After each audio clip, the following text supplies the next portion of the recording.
হবে না। ছি, তোমাদের তিনজনের সঙ্গে কথা বলাই অর্থহীন। পরের দিন আমি যখন মার্কেটে যাচ্ছিলাম, হ্যালো বেবি, লিফট লাগবে নাকি? আমি তোমার বেবি নই গাধা। এখনই আমি প্রিন্সকে উচিত শিক্ষা দেব। প্রিন্স, তুমি শুনছো? স্যার বলল বোর্ডটা মুছে আসতে। আমি এখনই যাচ্ছি। প্রিন্স, ক্লাস তো এখনো শেষ হয়নি আর তুই সাইনবোর্ড হচ্ছে ফেললি। তোমার সিগারেট খাওয়ার ছবি আমি তুলে ফেলেছি। এখন মন দিয়ে শোনো, আমাকে যদি আর বিরক্ত করো, এই ছবি সোজা প্রিন্সিপালের কাছে যাবে, বুঝলে? ও বেবি, তুমি যখন রাগ করো তখন তোমাকে বেশি কিউট লাগে। এখন তো তোমার কমপ্লেন্ট করবই। আচ্ছা ঠিক আছে, বেবি বলবো না, জান বলে ডাকবো।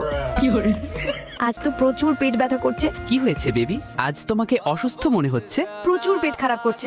এটা নাও, ব্রাউন সুগার ওয়াটার, নার্স দিয়েছে, এটা ঠিক হয়ে যাবে। প্রিয়া, উঠে এই প্রশ্নের উত্তর দাও। কোন প্রশ্নের উত্তর ম্যাডাম? তুমি প্রশ্ন শুনোনি? মন কোথায় ছিল তোমার? ম্যাডাম, আজ পিয়া অসুস্থ, তাই তার বদলে প্রশ্নের উত্তর আমি দেব। প্রিন্স, তোমাকে প্রশ্নের উত্তর দেয়া লাগবে না। তুমি আমাদের ভাবিকে ডাক্তারের কাছে নিয়ে যাও। ভিডিওতে লাইক করে আমাদের সাথে থাকবে।